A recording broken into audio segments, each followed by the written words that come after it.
Bismillahirrahmanirrahim. Assalamualaikum warahmatullahi wabarakatuh. Allah Subhanahu wa ta'ala berfirman, A'udzu billahi minasyaitonir rajim. Bismillahirrahmanirrahim. Ya ayyuhalladzina amanu ista'inu bis-sabri was-salah. Innallaha ma'as-sabirin. Innallaha ma'as-sabirin. Wahai orang-orang yang beriman, mintalah pertolongan dengan sabar dan sholat. Sesungguhnya Allah bersama dengan orang-orang yang sabar. Kita sering mendengar ayat ini disampaikan oleh para ulama, para da'i, para ustadz, tentang bahwa salah satu di antara cara menjemput pertolongan Allah Subhanahu wa ta'ala itu adalah dengan melakukan ibadah sholat.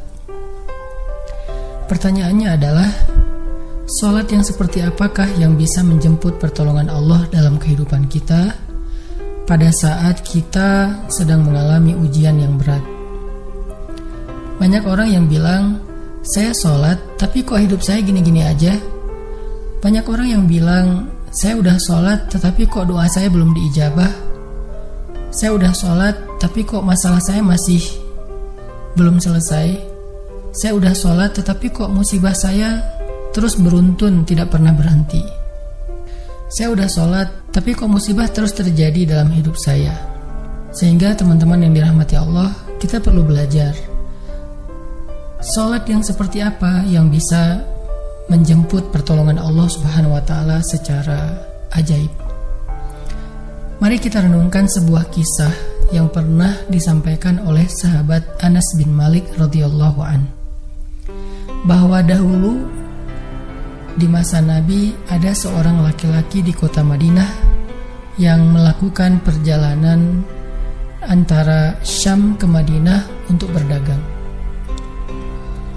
Di tengah perjalanan, laki-laki ini dirampok oleh para perampok. Dia diberhentikan oleh seorang laki-laki, kemudian hartanya diambil, lalu setelahnya laki-laki itu menghunuskan pedang kepada orang ini. Pedagang ini mengatakan, wahai fulan, jika engkau menginginkan hartaku, ambillah, tapi biarkanlah aku melanjutkan perjalanan. Perampok itu mengatakan, adapun harta itu sudah menjadi milikku. Sekarang aku menginginkanmu, aku ingin membunuhmu. Merasa tidak punya pilihan, akhirnya pedagang ini mengatakan, wahai fulan, jika engkau ingin menyakitiku, membunuhku, maka lakukanlah. Tetapi sebelumnya berilah aku kesempatan untuk melaksanakan sholat 2 rakaat.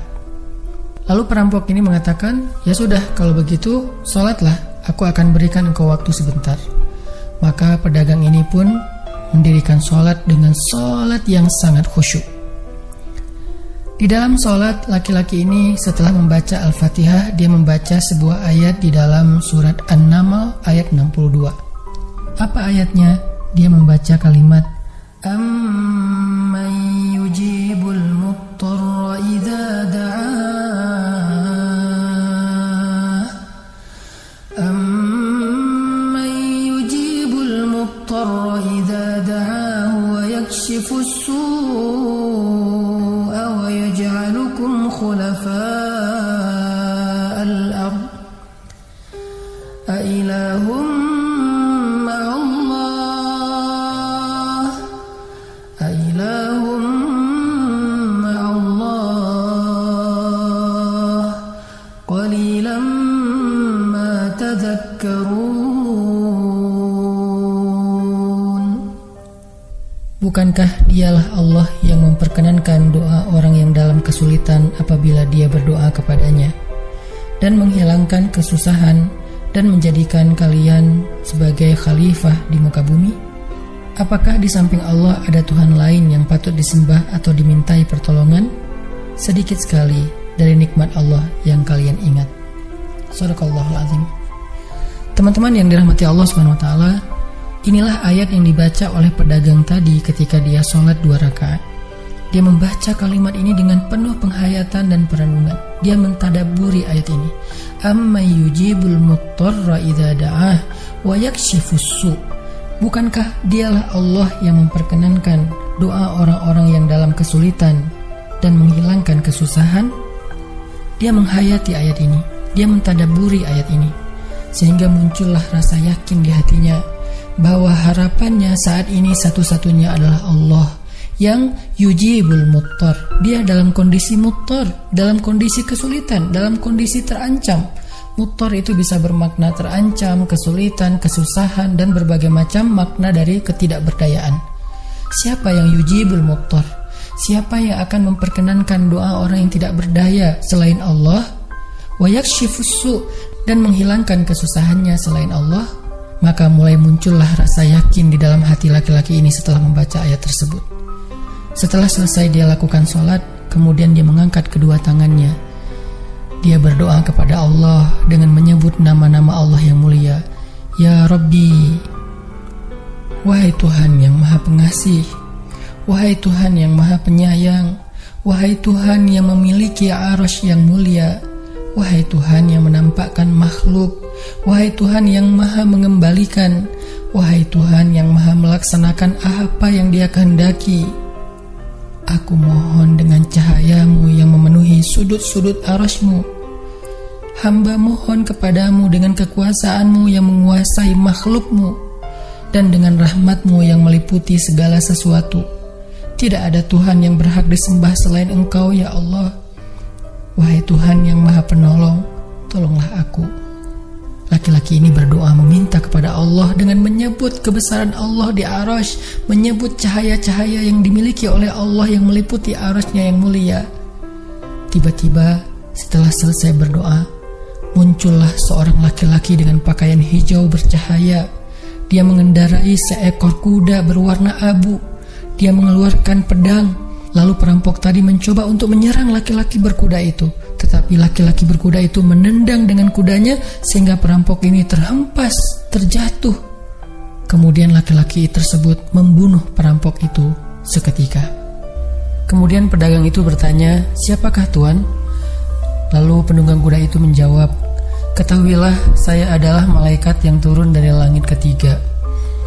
Ketika kamu berdoa kepada Allah kali yang pertama, kami para malaikat mendengar suara gemerincing dari pintu-pintu langit. Sehingga para malaikat bertanya-tanya, apa yang sedang terjadi?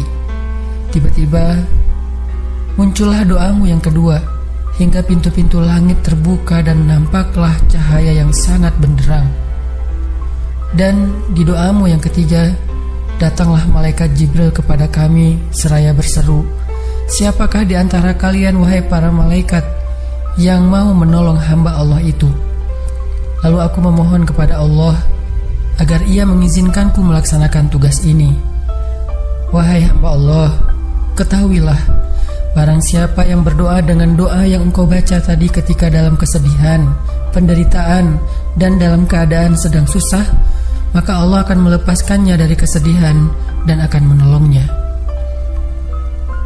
Teman-teman yang dirahmati Allah Subhanahu wa Ta'ala, itulah salah satu kisah tentang keajaiban sholat seorang pedagang yang dengan sholat itu Allah Subhanahu wa Ta'ala mendatangkan pertolongan yang luar biasa dalam masalahnya.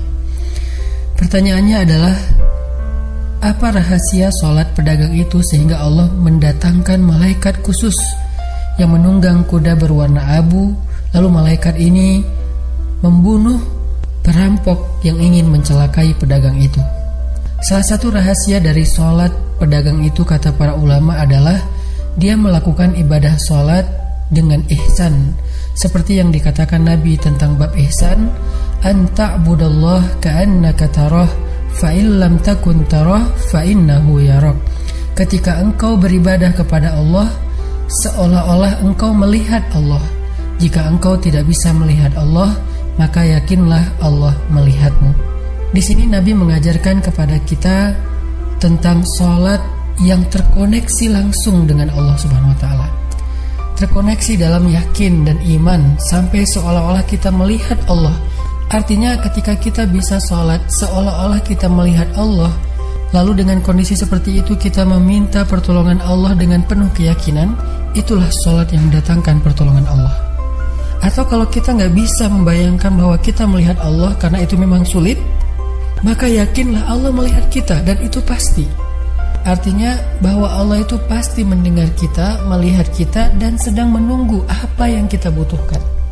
Maka orang yang bisa melakukan sholat dalam keadaan benar-benar seperti sedang bertemu dengan Allah, lalu dia meminta pertolongan Allah Subhanahu wa Ta'ala seperti pedagang tadi, maka sholatnya itulah yang disebut di dalam Al-Quran wasta'inu bis sabri wassholah, sholat yang bisa mendatangkan pertolongan Allah Subhanahu wa Ta'ala. Semakin sering kita melakukan sholat dengan ihsan, benar-benar seperti bertemu dengan Allah Subhanahu wa Ta'ala. Kalau kita nggak bisa ngerasain bagaimana cara menghayati kita melihat Allah, yakinlah Allah melihat kita. Dan kalau kita bisa mendawamkan ini dalam sholat 5 waktu dan dalam sholat-sholat sunnah kita yang lain, terutama sholat tahajud, maka insya Allah sholat kita sudah menjadi jalan keajaiban dalam kehidupan kita. Barakallahu.